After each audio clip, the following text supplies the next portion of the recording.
Olá, eu sou o Jorge Paulos e sejam bem-vindos ao pior canal no YouTube. Então, finalmente chegou a hora que vocês estavam todos esperando. A hora em que eu vou gravar uma videoaula de português. Só que eu não vou gravar dessa vez de gramática. Eu tinha falado, não sei nem se eu lembro se eu tinha falado mesmo ou não. Mas aqui no canal, dessa vez eu vou falar sobre a história da língua portuguesa. Mas antes de começar este vídeo, eu quero primeiramente mandar um salve para o Davi, que disse que queria muito conteúdo audiovisual meu, e tá aqui, ó, conteúdo, pelo menos áudio, né? Porque visual não sei nem se dá dando pra ver por causa dessa luz filha da puta aqui atrás, né? Essa luz desses cobobós aqui do caralho. Mas continuando, também de mandar um salve para o Anderson, que pediu aí, o Anderson que é daqui do Ceará, que disse que é meu vizinho, né? Apesar de que eu não moro em Fortaleza, mas eu moro perto. E o último salve para o Carlos Gamer. Na verdade ele não pediu pra eu dar um salve, mas eu dei uma acessada lá no canal dele, gostei do conteúdo, porque depois eu pretendo até mesmo falar sobre isso, que ele fez eu me lembrar de uma coisa do passado meu, eu tinha comentado lá, né? E por último, pra terminar a zoninha aqui dos avisos e das divulgações, dos salves, eu queria pedir de novo dessa vez, agora que eu tô num vídeo assim mais, como é que se diz, mais costumeiro do canal, eu quero divulgar novamente o canal daquele meu amigo que fez o banner pra mim, né? Que ele pretende fazer comício, essas paradas assim, ganhar um money com desenho. Então se vocês quiserem, tá, vou deixar aqui na descrição de novo. Agora sem enrolação, né? Vamos finalmente pra aula, porque eu ainda tenho pouco tempo pra gravar isso aqui antes que volte a movimentar a casa, né? Porque eu gravo isso aqui quando eu tô sozinho. Vamos lá. História da língua portuguesa. Só que para contar a história da língua portuguesa, eu tenho que começar antes do português que a gente conhece hoje. Eu tenho que voltar lá pro proto-indo-europeu. O que era o proto-indo-europeu? É tipo um dos ancestrais mais antigos da nossa e de várias outras línguas por aí. O proto-indo-europeu se tratava na verdade de uma língua hipotética, ou seja, ninguém sabe que caralhos de razão ela existia, se ela realmente existiu, ou se, sei lá, é só mesmo uma daquelas loucuras que os cientistas aí criaram aí, que os cientistas imaginaram. Quer dizer, não é bem assim, né, mas vamos fingir que é, porque vamos fingir que é. E continuando aí, o proto-indo-europeu é tipo era tipo uma língua falada naquela região lá da Europa. Sendo que existe uma língua parecida que também foi reconstruída, chamada de proto-germânico. O que se tem hoje do proto-indo-europeu é, na verdade, uma reconstrução fazendo comparações das línguas dessa família. Ou seja, não se tem uma versão assim exata do proto-indo-europeu. Vou estar deixando aqui na descrição um vídeo só para vocês terem uma noção de como essa língua e como essa língua é toda zoada em termos de escrita. Porque não existe tantos materiais escritos assim sobre ela. E alguns cientistas acreditam, né? Cientistas não, né? Linguistas, né? É a melhor palavra. Alguns linguistas acreditam que essa era a língua da Torre de Babel, aquela lá da Bíblia. E depois do proto-indo-europeu, meio que ela teve influência em várias línguas da antiguidade. Que até hoje ainda existem, são faladas, só que tem um status de língua morta. Que não quer dizer que a língua parou de ser falada, que acabou de vez. Quer dizer que poucas pessoas falam, então não existe mais falantes nativos dela. Tipo, todos os falantes nativos morreram e só sobraram alguns que querem estudar mesmo sei lá, por estudar, pra querer conhecer ler os textos como eles eram antigamente. E entre as línguas que ela influenciou estava o sânscrito, que até hoje é uma das línguas lá da Índia, mesmo já tendo o status de língua morta, porque ela tem muita influência no budismo e nas religiões de lá, o hindu, essas religiões assim. E uma outra língua que ela teve influência é a língua grega. E a língua grega, ela teve até mais influência na nossa, porque eu vou citar 3 palavras pra vocês terem ideia. Ego, aritmos, didáculos e heros, aqui já são 4 palavras na verdade. Heros. Eu tenho certeza que vocês devem ter reconhecido essas palavras tendo similaridade com algumas do português. A língua grega foi criada lá na quebrada da Península Balcânica, né? Lá onde ficavam os gregos. E meio que os gregos, eles eram divididos em cidades-estado, ou seja, tinha o país da Grécia, existiam as cidades da Grécia. Essas cidades, elas eram autônomas, elas eram meio que cidades independentes, ela não era tipo um país assim, todo unificado, elas tinham a sua autonomia. E algumas se juntavam para tretar contra os povos que quisessem invadir, ou então elas tretavam entre si mesmas, sendo que as duas mais influentes eram Atenas e Esparta. Esparta, tipo, falando assim de uma maneira mais breve, Esparta era os valentões e Atenas eram os nerds. Era a galera assim da democracia, a galera paz e amor. Já Esparta não era a galera tipo guerra, não, tipo, guerra assim, nós vamos tretar, entendeu? Os caras eram tão fodas que um exército de 300 conseguiu meter porrada no exército todinho dos persas quando tentaram invadir a Grécia. Daí um maluco aí chamado de Alexandre o Grande ficou impressionado, ficou loucaço assim com os bagulhos lá que os gregos criavam, com as coisas inúteis, tipo o Teorema de Pitágoras, que te obrigaram a estudar na escola. Eu tenho certeza que você esqueceu no dia da prova e tirou um 5. Pelo menos aconteceu comigo. Mentira, eu tirei um 7, mas vamos fingir que isso aconteceu pra essa piada de bosta ter graça. É, tava.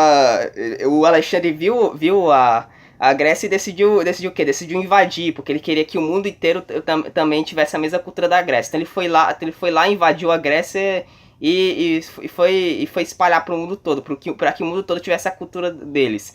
E um dos avanços que a Grécia teve no ponto da escrita é porque eles, inspirados no alfabeto fenício, decidiram criar um alfabeto novo. E acho que, se não bem me engano, o alfabeto deles foi o primeiro alfabeto a ter vogais, porque os outros alfabetos daquela época, eles eram geralmente imagens, tipo os hieroglifos, ou então eles eram apenas de consoantes. O que aconteceu é que o alfabeto deles também teve influência nas línguas eslavas, que são tipo a Rússia, a Bielorrússia, esses países assim bem loucaços, e também teve influência no nosso alfabeto, que é considerado o alfabeto latino.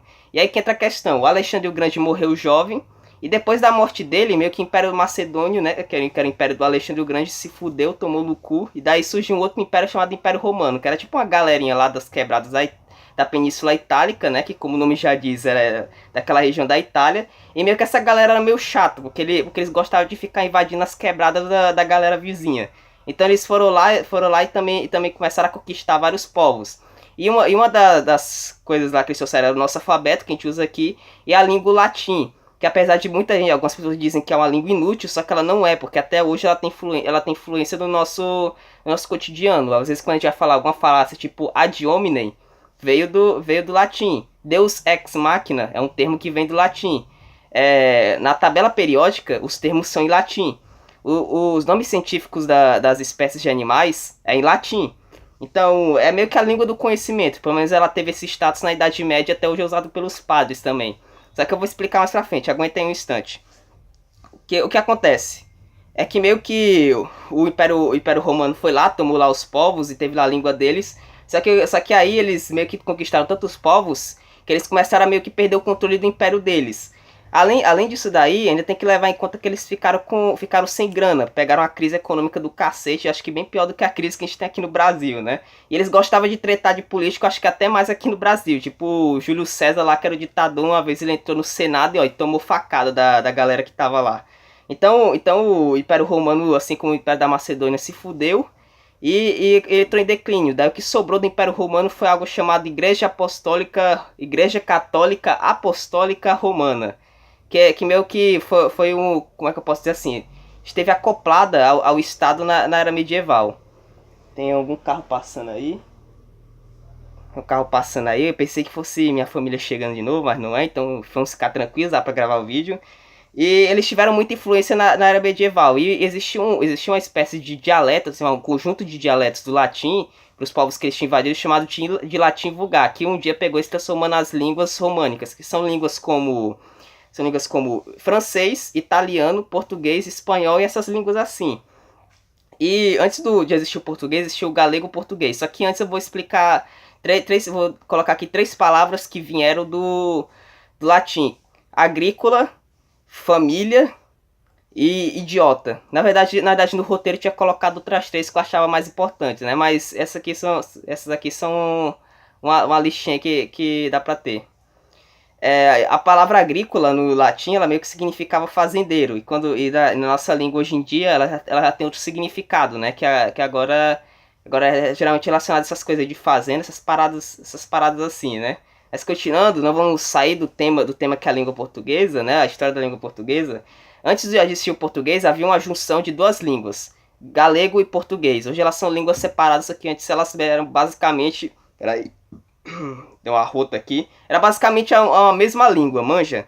E basicamente Eu não sei se vocês viram meu último vídeo, eu falei sobre os trovadores. Os trovadores da nossa, pelo menos da nossa cultura portuguesa aqui do Brasil, eles meio que escreviam nessa língua aí. Eles começaram em occitano, só que se espalharam para a Península Ibérica e escreveram no galego português. E essa língua ela era meio arcaica, tipo, como eu falei no outro vídeo, a palavra senhor. A palavra senhor poderia se referir tanto a um senhor quanto a uma senhora. Ou sei lá, vai saber se naquela época só existia travesti, que a galera. Hoje em dia o que eu vejo dos comentários, os comentários do YouTube, a gente dizendo que só quer mulher com pau. Vai saber, né? Eu juro que eu não consigo. Eu juro que eu não posso ouvir uma buzina que eu fico com medo de ser a galera chegando aqui. Aí vai ter que acabar o vídeo antes do tempo, porque eu não quero que isso aconteça. Ainda nem terminei o vídeo, de falar o vídeo. Então, continuando, eu tô perdendo o foco. Continuando, vamos manter o foco no vídeo. Continuando, o galego português chegou a uma época onde ele se separou, o galego e o português, assim como ocorreu uma separação entre Portugal e Espanha. Hoje em dia, o galego é uma língua muito parecida com o português e rola até uma confusão entre as pessoas para saber qual a diferença entre essas duas línguas. Só que se vocês forem ler um texto em galego, vocês vão basicamente ter a sensação de que estão lendo o português, só que com algumas alterações. Tipo, não existe o tio, essa letra aqui, o tio, que a gente tem na nossa no final de algumas frases, para finalizar algumas frases, não, algumas palavras, meio que não existe no galego. E aquele N do espanhol, aquele N com o tio em cima, ele existe lá, entendeu? É uma das diferenças entre essas duas línguas. E depois de haver essa separação, meio que se passou um tempo e começou a era das grandes navegações, quando tipo Portugal era os picas da galáxia e conseguiam viajar, conseguiam fazer altas viagens aí pelos mares. E um dia, um dos portugueses estava viajando pra Índia, só que eles acabaram se perdendo aí, aconteceu alguma porra aí que ninguém se sabe, eles acabaram chegando aqui no Brasil, nas Américas. Eles descobriram a terra dos memes, a terra da zoeira. E chegando aqui na terra do EUEBR, na terra dos caras que manjam de futebol, eles meio que fizeram contato com a galera que já dominava aqui, a galera que já tinha, que era dono dessas quebradas, que eram os índios. Só que o correto não é índio, é nativo americano, né? Porque eles achavam que quando chegaram aqui eles estavam chegando na Índia. Que engraçado que índio parece indiano mesmo. Se vocês compararem, vocês percebem que não tem muita diferença mesmo não. Mas continuando, quando eles chegaram aqui, é óbvio que os portugueses com o tempo começaram a tretar com os índios, né?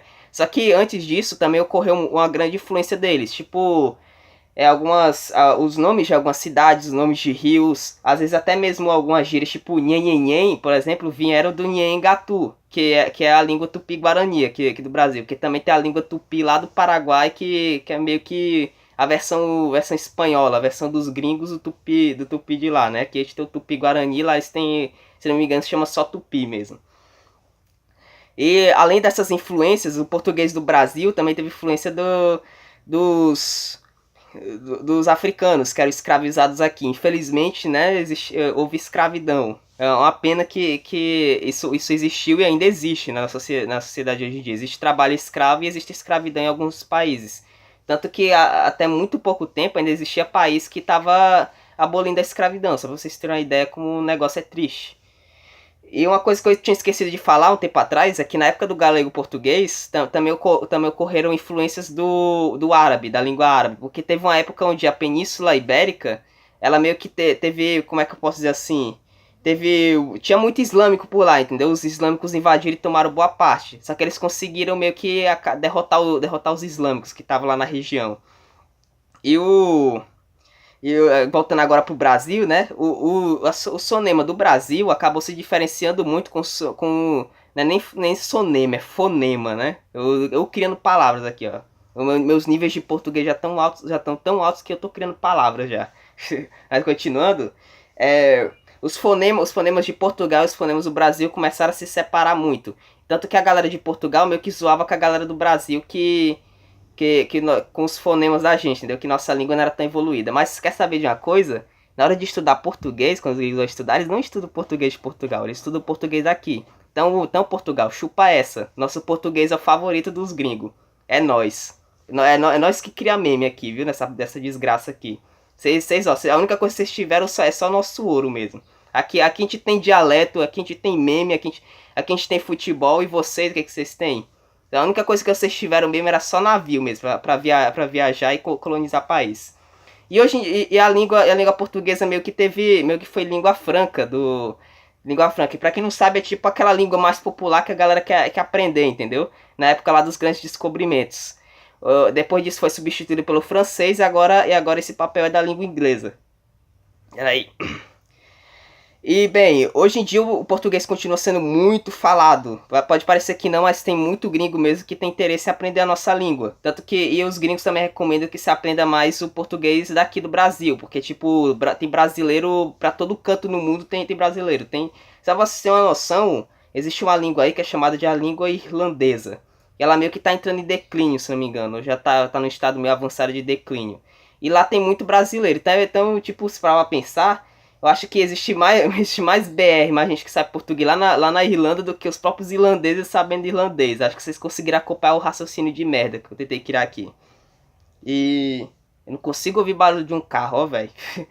Continuando, pra finalizar de ver esse vídeo, o português é falado em países como Timor-Leste, China, até na China os caras falam português, pra vocês verem como a gente é foda, como quem fala português, ó. A gente somos os caras. Eles falam na Angola. Acho que é bem fácil vocês encontrarem um angolano. Pelo menos eu já achei uns angolanos por aqui pelo Ceará quando eu tava no evento. Cabo Verde, que também fica lá na África, e entre uma porrada de outros países aí que falam a nossa língua. Ou seja, nós somos uma das línguas mais faladas do mundo. Estamos no top 10 das 10 listas mais faladas e também das 10 línguas mais úteis para se aprender.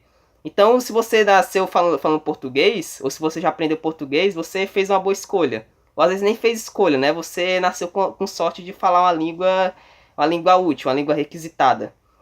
E bem, essa daqui foi a aula de hoje. Eu fiz 16 minutos de aula, talvez eu tenha falado... Eu falei pra caralho, talvez, sei lá, de 40% que eu ensinei, 60% foi eu gaguejando, que é a única coisa que eu sei fazer nesses vídeos. Eu espero que vocês tenham aprendido muito, ou desaprendido, né, com esta videoaula. Agradeço a todos vocês que fizeram os comentários, eu ainda volto lá na ação, só não pude comentar hoje porque na hora que os caras publicaram o meme, bem na hora que eu ia botar meu celular pra carregar, eu não uso meu celular carregando.